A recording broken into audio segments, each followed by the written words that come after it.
ओम नमो भगवते वासुदेवाय। ओम विष्णवे नमः। माता लक्ष्मी की जय। तुलसी माता की जय। नमस्कार दोस्तों, स्वागत है आपका योर ओन डिज़ायर्स चैनल में। आज हम बात करने जा रहे हैं चैत्र शुक्ल एकादशी के बारे में। चैत्र शुक्ल एकादशी को कामदा एकादशी के नाम से भी जाना जाता है।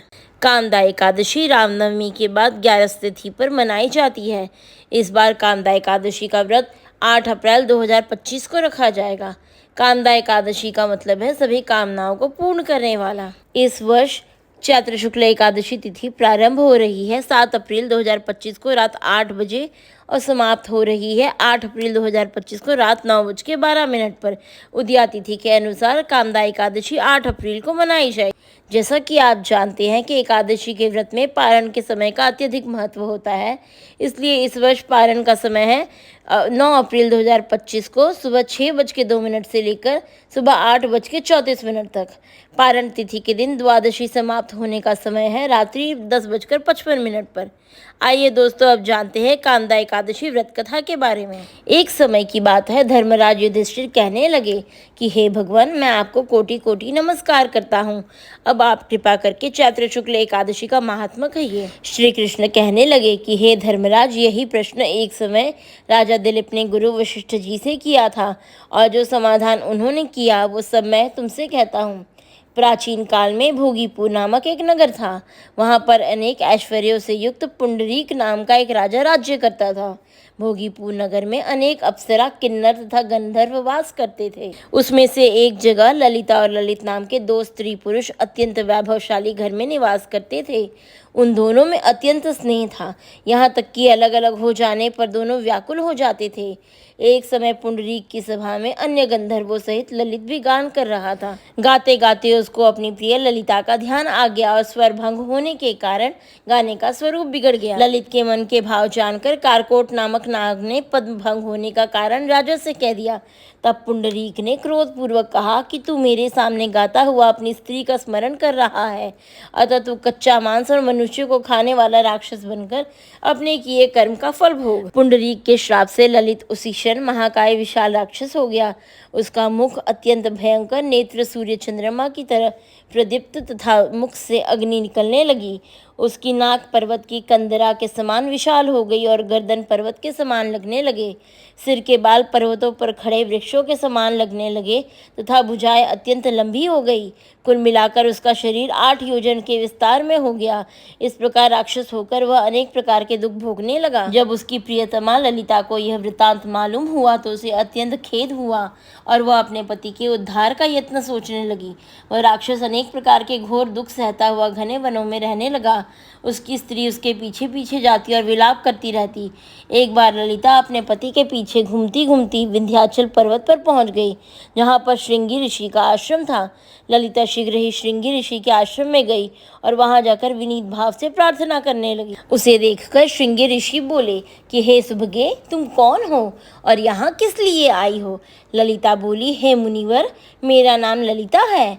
मेरा पति राजा पुंडरीक के श्राप से विशालकाय राक्षस हो गया है। इसका मुझे महान दुख है।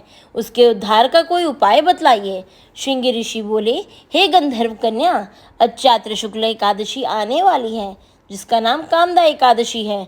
इसका व्रत करने से मनुष्य के सब कार्य सिद्ध होते हैं। यदि तू कामदा एकादशी का व्रत कर उसके पुण्य का फल अपने पति को दे तो वह शीघ्र ही राक्षस योनि से मुक्त हो जाएगा और राजा का श्राप भी अवश्य में शांत हो जाएगा। मुनि के ऐसे वचन सुनकर ललिता ने चैत्र शुक्ल एकादशी आने पर उसका व्रत किया और द्वादशी को ब्राह्मणों के सामने अपने व्रत का फल अपने पति को देती हुई भगवान से इस प्रकार की प्रार्थना करने लगी, हे प्रभु, मैंने जो यह व्रत किया है इसका फल मेरे पतिदेव को प्राप्त हो जाए, जिससे वह राक्षस योनि से मुक्त हो जाए।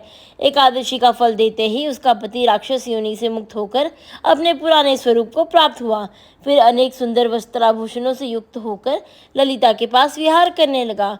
उसके पश्चात वे दोनों विमान में बैठकर स्वर्गलोक को चले गए। वशिष्ठ मुनि कहने लगे कि हे राजन, इस व्रत को विधि पूर्वक करने से समस्त पाप नष्ट हो जाते हैं तथा राक्षस आदि की योनि भी छूट जाती है। संसार में इसके बराबर कोई दूसरा व्रत नहीं है। इसकी कथा पढ़ने या सुनने से वाजपेयी यज्ञ का फल प्राप्त होता है। इसी के साथ कामदा एकादशी की व्रत कथा समाप्त होती है। आइए अब हम एकादशी माता की आरती करते हैं। ओम जय एकादशी माता, जय जय एकादशी माता। विष्णु पूजा व्रत को धारण कर शक्ति मुक्ति पाता। ओम जय एकादशी माता, तेरे नाम गिनाऊं देवी भक्ति प्रदान करनी। गण गौरव की देनी माता, शास्त्रों में वर्णी। ओम जय एकादशी माता, मार्गशीर्ष के कृष्ण पक्ष की उत्पन्ना विश्वतारिणी जन्मी। शुक्ल पक्ष में हुई मोक्षदा, मुक्तिदाता बन गई। ओम जय एकादशी माता, पौष के कृष्ण पक्ष की सफला नामक है। शुक्ल पक्ष में होए पुत्रदा, आनंद अधिक रहे। ओम जय एकादशी माता, नाम षट तिला माघ मास में कृष्ण पक्ष आवे। शुक्ल पक्ष में जया कहावे, विजय सदा पावे।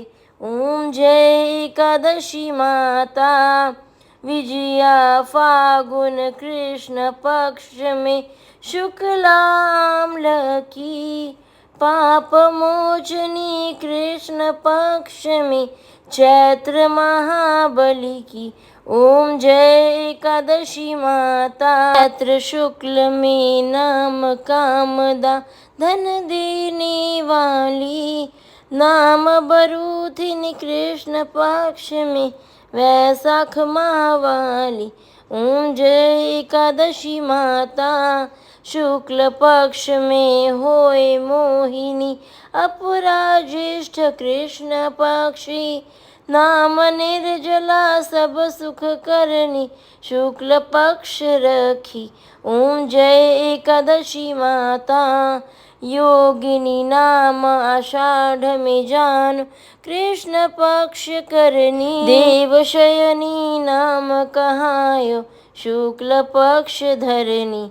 ओम जय एकादशी माता, कामिका श्रावण मास में आवे, कृष्ण पक्ष कहिए। श्रावण शुक्ला होए पवित्रा, आनंद से रहिए। ओम जय एकादशी माता, अजा भाद्रपद कृष्ण पक्ष की परिवर्तनी शुक्ला। इंद्राश्विन कृष्ण पक्ष में व्रत से भवसागर निकला। ओम जय एकादशी माता, पापांकुशा है शुक्ल पक्ष में अपहरण हारी। रमा मास कार्तिक में आवे, सुखदायक भारी। ओम जय एकादशी माता, देवोत्थानी शुक्ल पक्ष की दुखनाशक मैया। पावन मास में करो विनती, पार करो नैया। ओम जय एकादशी माता, परमा कृष्ण पक्ष में होती जन मंगल करनी। शुक्ल मास में होए पद्मिनी, दुख दारिद्र हरणी।